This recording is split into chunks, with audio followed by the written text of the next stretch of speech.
Welcome to the talk show Life Stories with Marc Hoberman. The goal of this show is to provide a learning experience to people of all ages, with guests from various fields in academics, a wide range of industries, and insight into the many forms of art, athletics, and entertainment. We hope you enjoy the show. Author, award-winning filmmaker, and political scientist, Dr. Bernard Moore is our guest today. Bernard talks about his film, Tal Jones, A Black Oil Legacy, as well as his experiences as a policy advisor on Capitol Hill. Hello and welcome to the talk show, Life Stories with Marc Hoberman. My guest today is Dr. Bernard Moore. Bernard will be speaking about his work on Capitol Hill, education, and his incredible new film project. Let's bring him on. Dr. Bernard Moore, welcome to the show. Thank you. I'm glad to be here with you. So great to have you. Bernard, to get started, you're involved in so many things, but I know your heart's been grounded in education for many years. What made you interested in becoming an educator? I just decided to go back to school, just taking classes, and I was at Claremont Graduate University, and I would take one or two classes, and then next thing you know, I have a master's degree, and then I said, oh my God, what do I do now? I proceeded on for a PhD, and once I began that program, I got really actively involved in future preparing a faculty program at Howard University, and I worked on Capitol Hill, and I began to integrate public policy in the classroom. And I developed from there a career in teaching, as well as continuing to work in public policy in the development of congressional legislation. Could you tell us a little bit about your time at Howard University? Howard University was probably one of the best experiences of my life. It certainly made me, it gave me the Black experience that I never had before in going to Howard. Initially, when I first got there, it was so different from California that I said, oh my God, I want to, maybe was this the right decision? And then after a semester there, it became the greatest experience of my life and opened up many doors in the Washington, D.C. area, especially on Capitol Hill and the executive branch of the government.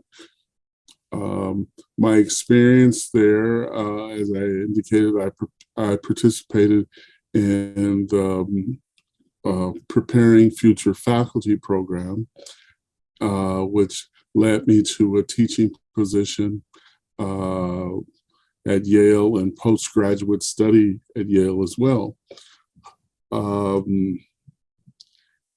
At Howard, I also taught Black politics, and that's what I concentrated my doctoral studies in, was legislative affairs and Black politics. And all I can say is it's one of the best experiences of my life, being at Howard. That's great that it was so life-changing. So I do want to turn the clock back a little bit. So what struggles or experiences did you have that had some obstacles as not just a student, but as a student, as a child, and a student as a young adult? What flipped the switch? What were the struggles? And what led to that great time at Howard? My mom was in the entertainment business. She was a single mom. We grew up here in Los Angeles. She came to Los Angeles originally from Oklahoma. She left Oklahoma to Los Angeles in 1950 with a paper sack and $25, a train to Union Station. She was here in Los Angeles 2 days before she got employed as a maid for June Lockhart, the mother Lassie, and that became a lifetime friendship. Mom worked with her and later became personal assistant to Bob Keeshan, known as Captain Kangaroo. She worked with him for many years and then became in the nightclub business. And while in the nightclub business, very popular club here in Los Angeles. She had entertainment from Ike and Tina Turner to Etta James, Ray Charles, Gladys Knight. And it took her to another level in her career. From that point on, she didn't want me to be in the entertainment life, and I wound up at the University of Southern California, USC. And after graduating from there, I really didn't know where I wanted to go in life. It took me many years to even go back to school to seek graduate study. Eventually I did, and I found myself, and after working on Capitol Hill, I proceeded in teaching, and now I'm focused in genealogy, and again, I guess against my mom's recommendation, I'm moving more in the entertainment industry now, working on a miniseries entitled Tal Jones, Black Oil Legacy. Tal Jones is my great-great-great-grandfather, born a slave in 1850. After his emancipation, in 1865, emancipation was in 1863. However, in Texas, the slaves didn't find out about emancipation until years later. He went on to become a sharecropper in northern Texas as well as in Oklahoma, and as a result of a family member being lynched, they left this little town in Oklahoma called Atoka and moved to Wewoka, Oklahoma. He was a sharecropper there and for many years, and the owner of the land was a Seminole Indian. He got killed in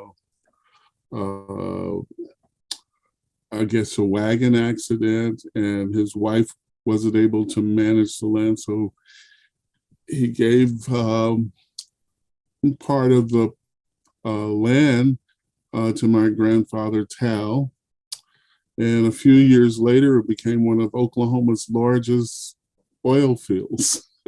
Oil was discovered there, and family became a millionaire in the 1920s, and that carried over to Tulsa, to Black Wall Street, and the family has progressed forward ever since then, both in education and entrepreneurship. Well, that's so interesting that your mother said, I don't want you to go into entertainment. Look how things come full circle. First, you mentioned June Lockhart, and I'm thinking, of course, Lassie, and then also Lost in Space. Right. And then you start, what a crescendo. And then you start throwing out names, you know, that are Ray Charles and things like that. And that's just phenomenal. But, you know, although this is considered, of course, entertainment, you really meshed entertainment, education, and genealogy into one, because the film, the Tal Jones film, I believe A Black Oil Legacy TV miniseries, is really a family story, and it's steeped in history. It's steeped in the oil industry. You mentioned slavery early and emancipation. So there's such a big history about it. What was your experience? I mean, some of these I'm sure were stories that were handed down to you, but you're into genealogy. This had to be hundreds of hours of work. And what was it like for you to start to uncover such interesting, incredible things and say, oh my goodness, this could be a miniseries? Well, it first started out with battles with oil companies and oral history in the family. And with the oral history in the family and growing up around my great aunts and uncles and hearing their stories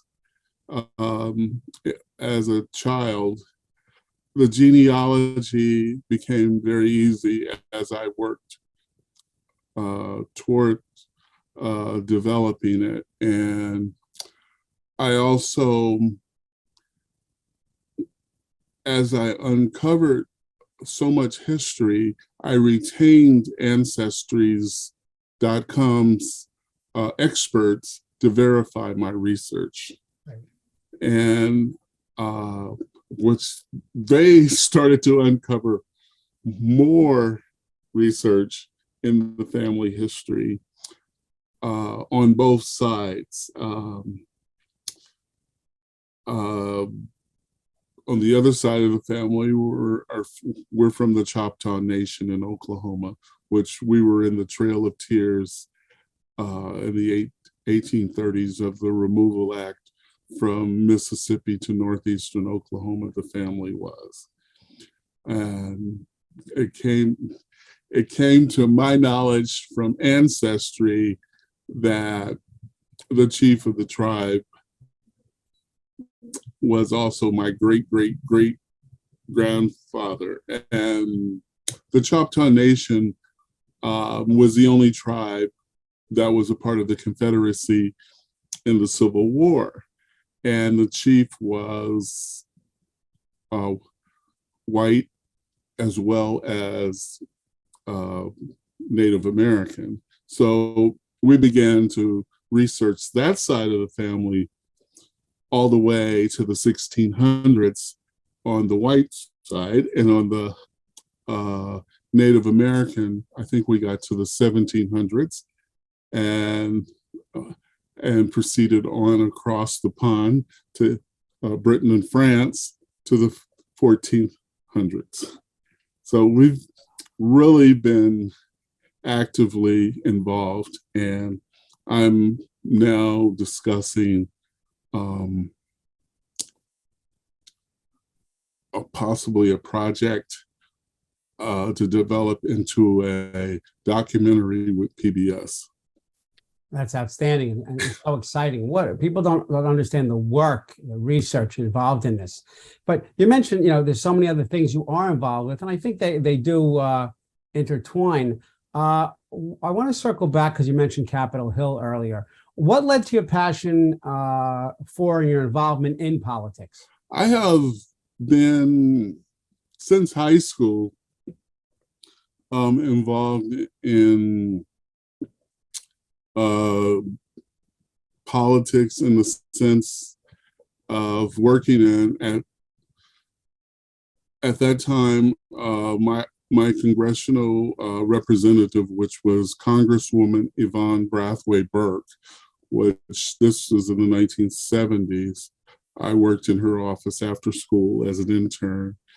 And while in college, I worked for Mayor Thomas Bradley as an intern as well. And then, so I've been actively involved in politics, but when I got to Washington, it was the legislation area, because on the local level is dealing with constituent affairs versus legislative. And on Capitol Hill, I was able to introduce my ideals towards legislation. And I worked on the development of the Second Chance Act of 2007, which the Second Chance Act was to assist state and federal prisoners who were returning home to their local communities. I wrote probably 80% of the legislation. It passed the House of Representatives with 248 votes, and it passed the United States Senate as well, led by Joe Biden, then Senator Joe Biden, and Senator Durbin and Senator Kennedy, as well as Barack Obama. It was signed into law by George Bush, April of 2008. And I think it was $3 billion in appropriations to state and local municipalities to assist those who were formerly incarcerated to matriculate back into the community. Other legislation, I was actually involved in the Ryan White, the reauthorization of it, and its additional appropriation. During that whole period, I just really enjoyed working on social justice issues that affect the local communities around the country. And that's always been something that have focused in. Sometimes I wish I would have been in energy and commerce and I would be rich, but I didn't go that direction. Well, I think that it's great that you were such an integral part of that. I could just speak as a recipient of some of these things. Years ago when I taught, I ran for the district for 5 years, peer mediation and conflict resolution. But that money came from my brother's keeper grant. Okay. And that was from Senator Obama. So, right. You know, I know it's wonderful. It's great that you know how many people passed 248, but the lasting impact of things like that you wrote, you know, I know you can be humble about it, but how does that make you feel when you know things that you did? You talked about writing 80% of that legislation. When it finally gets implemented, if you get getting voted on, which is huge by itself, but when you finally see the good that it does and it gets implemented, how does that make you feel? It was to the point that it was a good feeling. It was just wonderful. It was just like, I couldn't even imagine. I had only been in DC for 6 years and I was moving things like that. I was just like, unbelievable. And it was just the experience that I was able to help others that needed help. Even at Howard, I integrated my classroom with my students to shadow members on the Hill, or to take them to learn about the Constitution with Justice O'Connor or Justice Breyer, or to hear then Senator Clinton to just to give a lecture, or it was just wonderful.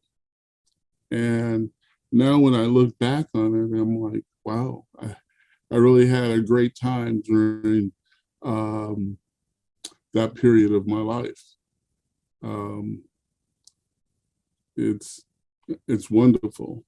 And when I look back on my life through the decades, I've had some very, very interesting and positive experiences, and I've had some challenges, like everybody else. Life hasn't been the yellow brick road through Kansas, but But then challenges always seem to help me, and I have learned to turn lemons into lemonade. And that's how it goes. Well, so all of that is so amazing. Education, politics, and of course the film. But I do want to end with some more information about the film, because Bernard, you're a recognized academic scholar in African American genealogy, and more specifically, as we discussed, your family has such a, no pun intended, rich, incredible history. But you've taken that history and you turned it into this film. But this is now an award-winning. I mean, you're just first getting started. What can you tell us about the awards that the film has already won? Well, we've won about 21 awards at various film festivals around the country. We just recently won first place in the Los Angeles Independent Film Festival for best miniseries. TV miniseries. We've won second place at the same festival as Best Featured Film. So the Las Vegas Film Festival, Atlanta, New York Screen, I think it's New York Film Festival for screenwriters. We've won film festivals in London, France, Oklahoma. I mean, I could just go on. Sure. And just make sure everybody remembers the name. It's Tal Jones, A Black Oil Legacy, correct? Yes. Outstanding. So this is, congratulations on so many awards. And I think as I said, just getting started. So I can't thank you enough, Dr. Bernard Moore. Thank you so much for being here today, sharing your passion for education, politics, and quite honestly, most especially this film. I cannot wait to see it myself. I think great things are going to happen, and I want to congratulate you. And thank you for being here. And to the viewers, I'll see you soon, and have a great day. Dr. Moore, thank you so much. Thank you. Thank you for watching Life Stories with Marc Hoberman. To contact Marc, email him at info@lifestorieswithmarchoberman.com or visit him on social media through Facebook, Twitter, Instagram, TikTok, and LinkedIn. Thank you for watching Life Stories with Marc Hoberman.